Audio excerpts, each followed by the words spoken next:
Bonjour chère communauté, bienvenue à vous sur la chaîne Elisabeth Beauty and Wellness. Ici, on parle de la beauté, du bien-être, on se motive les uns les autres et surtout, on essaie de consommer le plus naturellement possible et de se connecter avec notre mère nature. Bienvenue à vous sur la chaîne Elisabeth Beauty and Wellness. Aujourd'hui, j'aimerais parler au sujet de la mauvaise odeur corporelle. On va avant tout développer les causes. Cause numéro 1, c'est les bactéries plus la transpiration provoquent les mauvaises odeurs. Cause numéro 2, les hormones. Et oui, lorsque on a les hormones qui ne sont pas équilibrées, ça peut provoquer de la mauvaise odeur. On a remarqué ça souvent, les femmes, lorsqu'on a l'ovulation ou on est en période des règles, tout simplement, il y a plus d'odeur. Mais ça peut être chez les hommes aussi, au moment où il y a un déséquilibre des hormones, ça peut donner de l'odeur aussi. Troisièmement, les médicaments. Il y a certains médicaments qui provoquent l'odeur corporelle. Quatrièmement, ça peut être une infection du foie, de l'estomac, ça peut provoquer des odeurs aussi. Cinquièmement, ça peut être des vêtements synthétiques qu'on porte. Les vêtements synthétiques à éviter, préférez des vêtements au coton parce que les vêtements synthétiques, ça bloque la transpiration, d'où ça provoque des odeurs. Et enfin, pour finir, cinquièmement, je ne me trompe pas, ça peut être la nourriture. Oui, spécialement les épices et puis beaucoup du gras. Il faut éviter de manger beaucoup du gras, de consommer beaucoup du gras. Et puis certaines épices avec modération. Exemple, le curcuma, le courmarin avec modération. Maintenant, on va aller plus en profondeur de problème. Maintenant, si on regarde notre corps, on va voir les endroits où commencent les odeurs. On commence à la tête, le cuir chevelu plus les cheveux. Et oui, ça transpire, il y a du sébum, ça provoque des odeurs. D'où il faut avoir une bonne hygiène des cheveux. Il faut se laver les cheveux minimum une fois par semaine si vous êtes concerné. Je vous donne une petite recette qui va vous aider à éradiquer les odeurs du cuir chevelu. Exemple, vous prenez les feuilles d'ortie que vous allez faire mariner pendant une journée ou 2 jours. Vous prenez du vinaigre de pomme, de cidre ou juste du vinaigre simple que vous allez mélanger dans ce mélange. Donc, l'eau de l'ortie plus le vinaigre. Et vous allez vous rincer la tête à la fin. Lorsque vous avez fini votre shampoing, après shampoing, vous allez vous rincer la tête avec ça. Et vous faites ça une fois par semaine et vous pouvez dire adieu aux problèmes ou des odeurs des cheveux ou du cuir chevelu. Si jamais vous n'avez pas de l'ortie, vous pouvez toujours utiliser du vinaigre de cidre ou du vinaigre simple pour vous rincer la tête. Vous pouvez aussi utiliser les feuilles de romarin. Si vous n'avez pas la possibilité d'avoir l'ortie, les feuilles de romarin que vous allez faire mariner, comme je viens d'expliquer, avec l'ortie. Et ensuite, vous allez mélanger ça avec du vinaigre et vous allez vous rincer la tête à la fin. On descend. Les aisselles. Eh oui, les aisselles, là où ça transpire, là où il y a des bactéries, ça provoque beaucoup d'odeur. Et puis les cheveux aussi en bas. Donc, je vais vous donner une recette. Premièrement, il faut avoir une bonne hygiène des aisselles. C'est très important de bien laver, même d'utiliser un savon antiseptique si c'est possible. Maintenant, des solutions que je vais vous donner. Je vais vous donner une solution d'une recette déodorant gratuit et simple à faire. Vous aurez besoin d'un fruit de 4 côtés, le fruit de 4 côtés, Tetra pleura.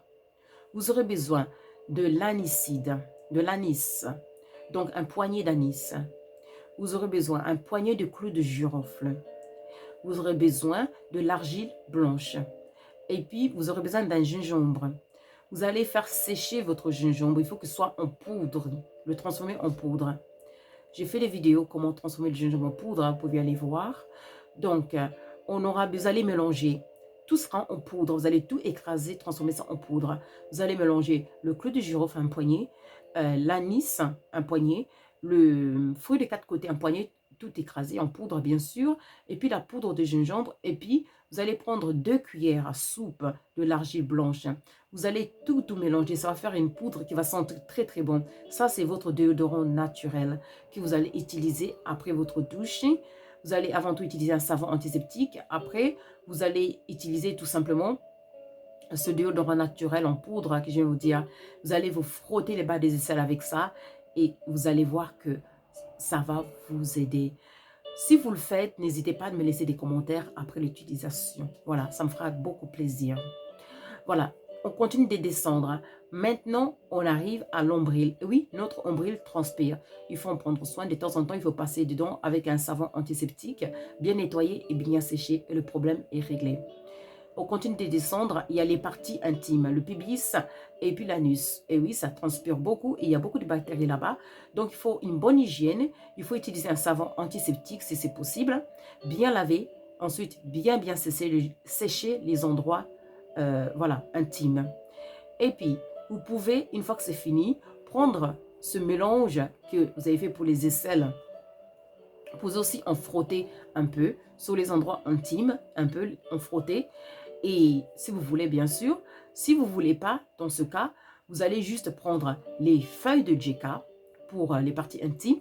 Les feuilles de Jeka, vous allez prendre la lavande, les feuilles de lavande si vous en avez, sinon les feuilles de Jeka, vous allez écraser ça en poudre ou alors vous allez tout simplement faire mariner ça dans l'eau, les feuilles de Jeka. Voilà, vous allez prendre la lavande, vous allez mariner ça dans l'eau aussi. Et vous pouvez prendre aussi les clous du girofle, un poignet de clous du girofle. Vous allez faire bouillir tout ça. Vous allez obtenir un liquide que vous allez vous rincer les parties intimes, homme ou femme. Vous allez vous rincer les parties intimes devant et derrière. Vous allez vous faire ça à chaque fois après avoir pris votre douche. Et vous allez voir que votre situation va vraiment changer. Après, vous allez bien sécher et vous allez appliquer, si vous voulez, de la noix de coco, voilà, sur vos parties intimes. Je ne dis pas derrière, mais devant. Voilà, et vous allez voir que ça va beaucoup vous aider à éradiquer les mauvaises odeurs. On est nature, on consomme du naturel. Et on continue de descendre les pieds. Enfin, nos pieds. Eh oui, on sait que beaucoup de personnes souffrent des problèmes des pieds à cause des bactéries et la transpiration des pieds. Maintenant, je vous conseille, si vous avez des problèmes des odeurs des pieds, de faire des bains de pieds au moins une fois par semaine. C'est très important.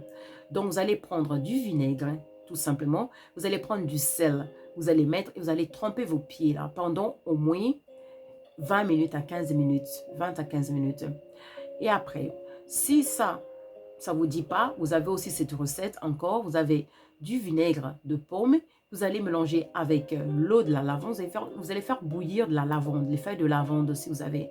Vous allez mélanger ça avec du vinaigre.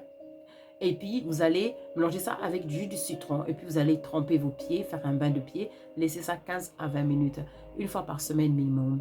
Et une fois que c'est fini, vous voyez la poudre que vous avez préparée là, pour les aisselles. Vous allez prendre cette poudre, et oui, vous allez le passer partout sur vos pieds.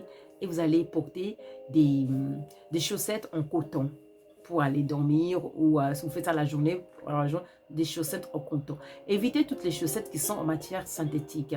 Préférez du coton, du bambou, tout ce qui est à la base des plantes pour que les pieds, le corps puisse respirer. Et puis même sur les parties intimes, préférez des caleçons, des choses toujours avec du coton si c'est possible. Et puis les vêtements, en coton, si vous avez les moyens, sinon en cachemire, sinon en bambou. Mais le coton, c'est le moins cher. Vous pouvez trouver ça partout, à tous les prix. Donc, préférez de porter les vêtements en coton. On est nature, on consomme du naturel. En tout cas, j'espère que cette vidéo, ça va vous aider à résoudre le problème. Et si, malgré toutes ces recettes, que vous avez toujours des problèmes, parce que dans ce cas, c'est un problème génétique. Parce que oui, il y a des cas très rares ou le problème d'odeur, la transpiration, c'est génétique. Dans ce cas, il faut consulter un spécialiste à l'hôpital qui peut-être pourrait vous aider à trouver des solutions définitives. Voilà, n'oubliez pas de liker et de subscribe. Je vous remercie et je vous dis à très très vite. Merci et au revoir.